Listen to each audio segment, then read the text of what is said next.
Welcome to Sunshine Cathedral's Queer God Squad. It's Tuesday, July the 23rd, 2024. I am Reverend Dr. Robert Griffin, the Executive Minister. Our Senior Minister, Reverend Dr. Ray Watkins, is away this week. Faith and religion can be complicated for the LGBTQ+ community. Surveys show that evangelical faith is the justification for the greatest attacks on the LGBTQ+ community. I am Reverend Kevin Tisdall, the Minister of Education. The Queer God Squad is going to explore our religious community. Let's explore the big news of the day and what it means to you. I am Reverend Dr. Ann Atwell, the Minister of Connections. This is live, and then we are available on demand. If our community is important to you, share this news with your friends and family. Join the conversation on your favorite streaming platform and social media. At Sunshine Cathedral, we are here to tell you that you are God's miracle, not God's mistake. This is the Sunshine Cathedral Perspective. Hateful Pastor John MacArthur criticizes Biden's support for homosexuality. In a recent interview with Breitbart, John MacArthur, an ultra-conservative pastor from Grace Community Church in Sun Valley, California, expressed his vehement views on social morality and political leadership.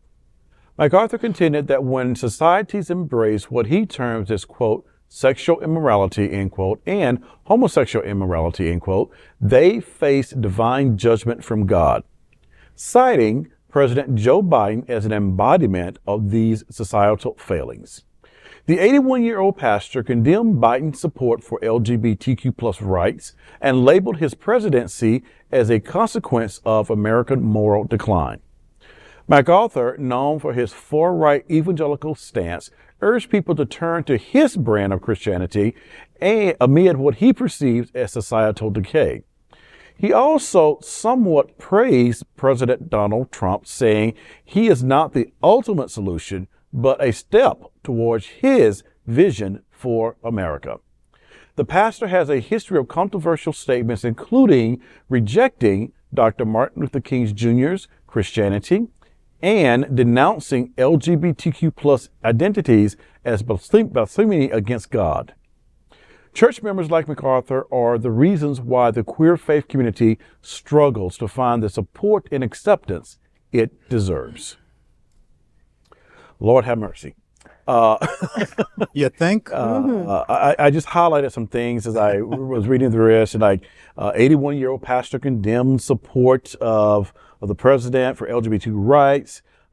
He comes out to somewhat praise someone who's running this year in a presidential election, saying he is not the ultimate solution, but a step towards his vision of America. What gets me is that everyone has a vision for America at this particular moment in time in our history, but it surprises me how many people's particular vision for America does not include everybody. Yeah. But only a certain group of people who look like them, who sound like them, who have principles and policies that they want to enact that only will protect them. Right.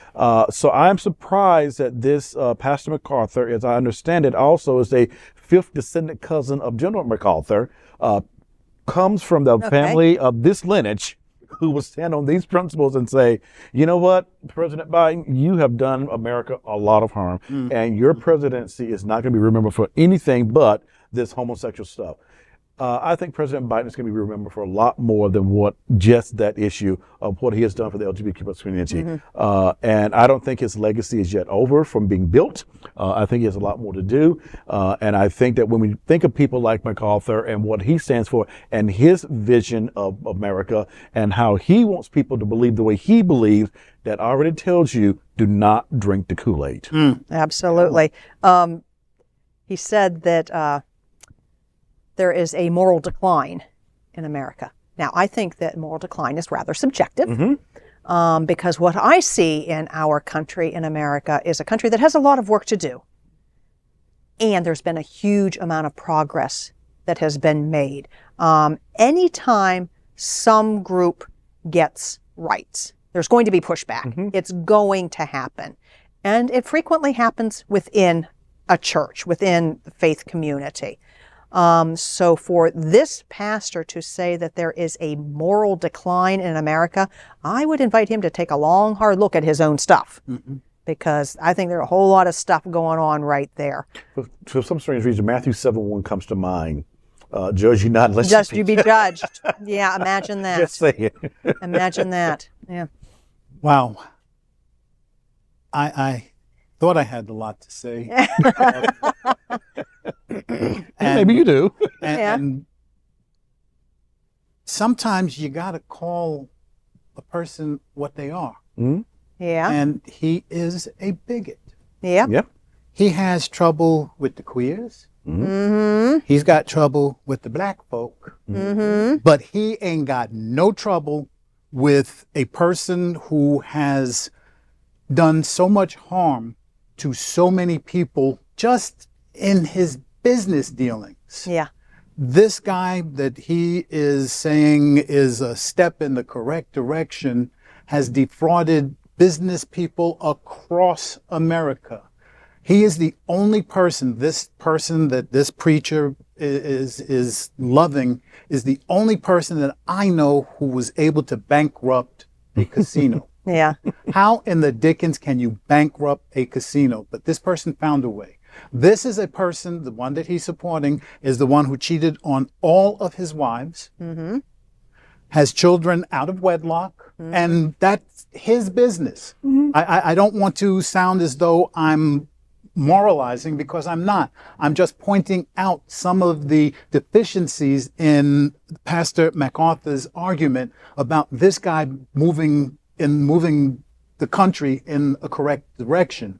This is a guy who apparently goes against most of the commandments that I'm sure MacArthur supports and loves, that it's going to be going up on the walls in every school in Louisiana. But yet he still supports a guy who goes against those commandments that are supposed to be so important to John MacArthur. Shame on you, MacArthur. And like Reverend Dr. Roberts said, look at your own house and determine whether or not you can make the kind of comments that you make about morality or immorality, and how you define morality. It sounds like a lot different than the way I would describe what a moral person is supposed to be like. So yeah, keep your thoughts to yourself, because you've already told me who you are. Oh, yeah. And I'm going to say he's told us who he is, and we need to believe who he Yes. is. Oh, yeah. Because if this is the person that he is aspiring to say his version of America, I would be very leery to step inside of his house of worship.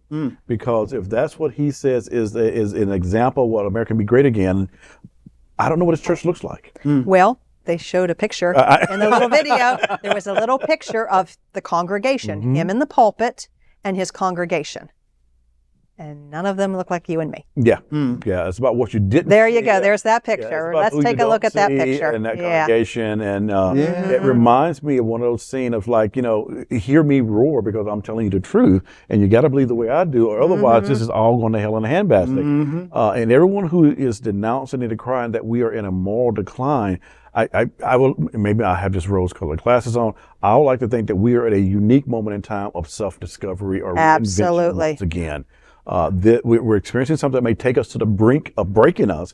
I don't think we will be broken from any of this, but I think we're going to be resilient. We're going to continue to move forward.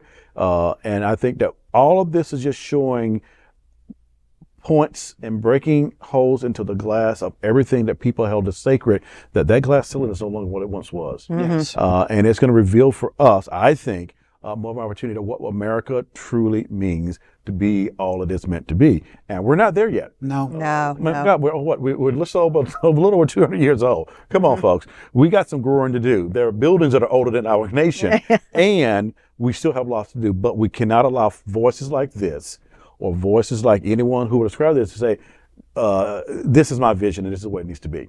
We are made up of many visions, and it takes many visions to keep us moving forward. So, Pastor, I'm going to pray for you. I'm going to say, bless your heart.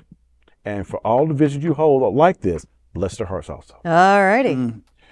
Well, that is it with Queer News Squad for today. We want to thank you for joining us. We are here daily at 3 p.m. to have some fun and to discuss what our LGBT community is talking about. Sunshine Cathedral is the world's largest progressive queer church. Progressive, queer, and God are words that naturally should go together. And we are all in this together. Remember that. You are God's miracle, not God's mistake. Until next time, we are the Queer God Squad. Goodbye.